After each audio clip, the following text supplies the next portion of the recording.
Welcome, my peeps, my peoples. Please like, comment, subscribe, share the video. It'd be greatly appreciated from the bottom of my heart, my peeps, my peoples. Peep Squad is in the building, baby. We going to the top, to the top, to the top, baby. We want to bring others with us. So let's talk about Lamar Odom and his new girlfriend, Sabrina Parr. And basically, it's going down. People are upset and they are mad at Lamar Odom because he posted on Instagram basically a inspirational quote from Malcolm X about strong, powerful black women, and basically trying to show some love to black women. And people was upset, really upset. And this is Sabrina in the picture. She's a fitness trainer.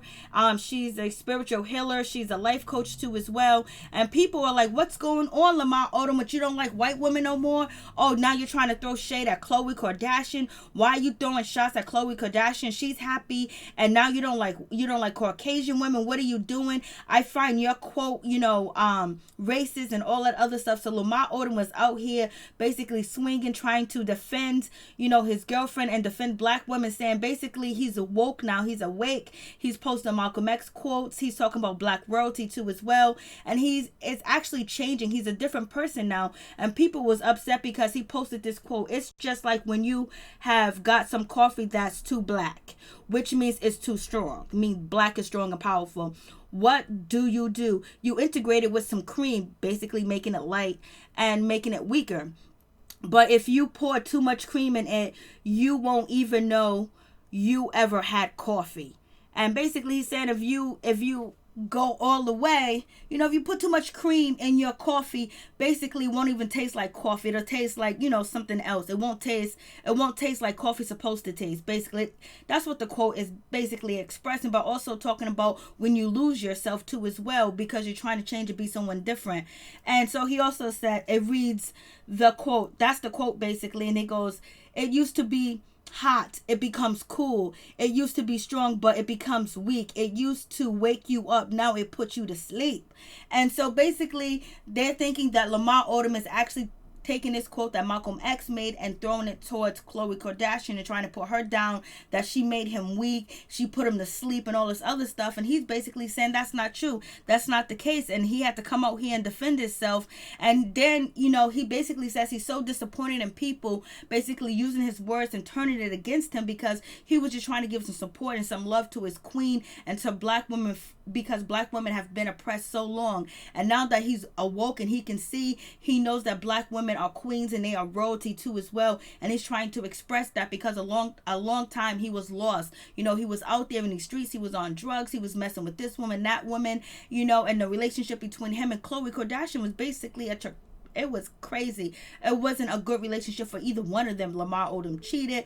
Allegedly, Khloe Kardashian cheated. It was just so much going on. Allegedly, Khloe Kardashian did not want Lamar Odom to see his children. So that was a problem. And that was a situation that people, really focus on too as well. Like he had abandoned his children. So people was like, looking at Khloe a certain type of way, but Lamar Odom was on drugs too as well. And, it's a sad situation because you see a prime athlete, come from the gutters, come from the streets and do something in his life and change and make so much money. And then for his career to end like the way it ended. But Lamar Odom says he's going to try to play overseas.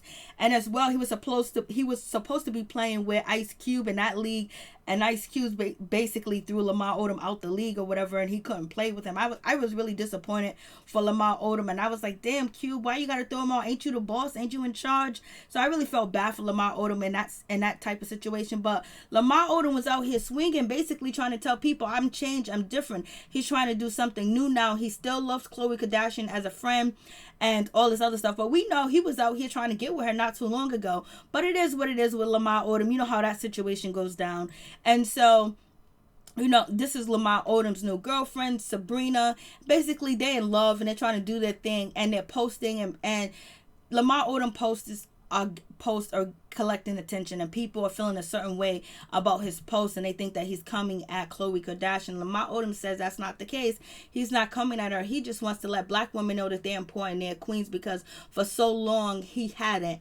And for so long when he was in a league and he was living wealthy, living lavishly, he was in mansion, he was in the Bugatti, he was in the Bentleys, he was traveling overseas, he's having a good time, he was on TV, he was up with keeping the Kardashians, that he couldn't see the light of what was more important to him, and that was, his heritage and actually knowing about his people and actually understanding his people. He wasn't thinking about no Malcolm X back then, but now he is thinking about Malcolm X. He is thinking about Black Power, and he is saying that he's woke. Sometimes people change. Doesn't mean that Khloe was bad for him as she did him in, but a lot of people feel like she did because she exposed his drug use. She had him on camera buying drugs and all types of stuff. That's what people were saying about Khloe Kardashian. At the end, basically they made him look like he was just total trash.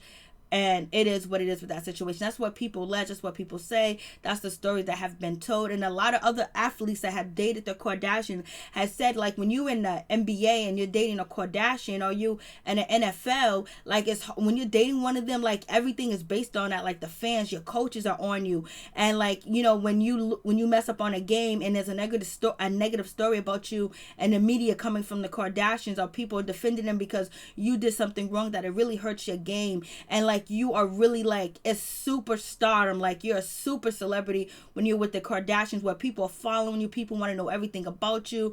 They want to know your every move. It's a lot of pressure trying to keep up with the Kardashians.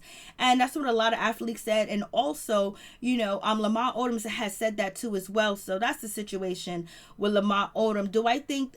could he been taking a shot at Khloe? He could have been taking a shot at Khloe Kardashian. Definitely he could have been taking a shot at her too as well.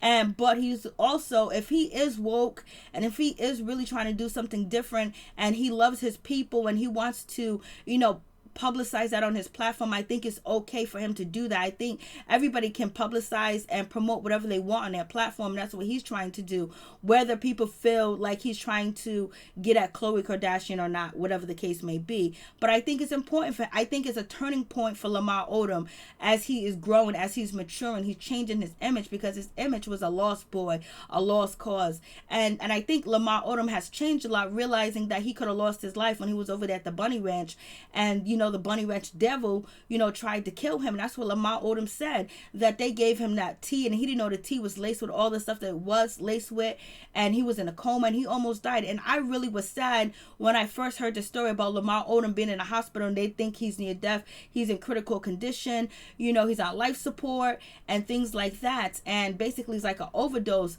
I did pray for him, just like I pray for a lot of people that I may report stories on, or I pray for, my peep squads, my peeps, my peoples, and it really touched me. And like, after I read that article and seen it, about Lamar Odom, I immediately started to pray, and I prayed for a long time. And then I didn't even want to go back on. I didn't want to hear nothing. I didn't want to hear that he passed away, because I think Lamar Odom has good intentions. I think he's a good person. I think you can see in his soul that he's a good man. He's just misguided and got lost, and it seems like he has found himself, because Lamar Odom has done a lot of good for people, especially when he was in college. He volunteered. He went to churches. He helped children. He did a lot of good stuff, and he was really a good guy, and it just went all downhill. And just to watch somebody fight through all the roadblocks and all the negativity and rise to the top and be on the Lakers and just make it so far, to see him come down and crash, that's not something you want to see for anybody. And especially Lamar Odom, because he used to play at URI. He used to be out here in Rhode Island. So it is what it is with Lamar Odom. So what do you guys think about the situation? Do you think he was shading, Khloe Kardashian? Do you think Lamar Odom is actually being fake? He's not being real? I'm going to say I genuinely believe that he's being real. I believe that, he's saying that now, and it's probably hurting his exes or people he used to be with that are not, that are Caucasian, because they want to know, where did all this come from? When did you find this, putting up queens? You wasn't even dating black women back then. You was only with Caucasian women. But people change. Just like once upon a time, Malcolm X, he was out there in the street and he changed his life around. And it is what it is. People do change. People do grow. But do I think a little bit of it could be shade? Yes, it could be shade, but I think it's something that he want other people to see too as well, that he can probably touch and change too as well, that had that mindset that, forget about a black queen, let me go this way. But you can date whoever you want to date, but I think he wants to show the importance now of, you know, his history being royalty, coming from royalty and things like that. I think that's where he's trying to do now, what he's trying to teach to as well. And also he is trying to play overseas. So it is what it is with that situation. I was like, and then Lamar Odom is doing like spiritual journeys too as well with his children. His children are part of his life. His older children are part of his life. You know, they visit him. They with him frequently. They take trips together and stuff like that. Things that he wasn't doing when he was married to Khloe Kardashian. Things that wasn't important when he was on the Lakers are now important to him now. They could have been important to him back then, but his whole mindset was different. He had a different type of exterior, different type of mind, and now he's been through a lot, seen a lot, and had near-death experience. So now I think he's changing. And his new girlfriend, she seems very supportive, and she's a beautiful woman too as well, but she does have an arrest record too as well. She, you know, so she has issues too as well. Like, she didn't have a pretty sweet life as well. So basically, when you have two broken people that are now, you know, fix themselves and they get together, they can really have a profound relationship too as well. And they can actually be love, and they can both actually be healthy with each other, because they both had previously bad relationship too as well. And Sabrina has been locked up, you know, for about 6 months, I believe. And she did go to court, and she was charged. She was found guilty of 2 counts of felony assault, 2nd-degree felony, and a violation. And she also 2 counts of domestic violence and 1st-degree misdemeanor and violation. And basically, she was sentenced to serve, you know, 6 months, and she had 3 years probation. She cleared that up. This was back in 2015, 2013. She's changed around. She did her thing, and she's doing good. You know, she's doing her thing. And I think they're coming together as a team. They're coming together as one. And basically, they're helping each other. And I hope it does work. I wish peace, joy, and happiness on Lamar Odom, because, boy, he was at the top, and how he fell, and how he had that near-death experience, and then how his children was hurt because they couldn't see him in the hospital, and his children felt abandoned. And his first, you know, children's mother, you know, she talked about how she felt abandoned by Lamar Odom, how he dissed her, and he wasn't around his children. He went to, you know, LA, he went to Hollywood, he went to Calabasas, and he was there with Khloe, and he forgot they even existed. And that's how, you know, she tried to express her story and tell her story, which is Lamar Odom's, you know, first, his children's mother. So I'm glad he changed, and I'm glad he's back in his kid's life, because it's never too late. Only time it is too late to change is when you're dead and gone. Peace. I'm out. One love to all my peeps and my peoples. Peep Squad is in the building, baby. Please hit that like button. Please like, comment, subscribe, and share the video. Positivity, love, and support. Peace.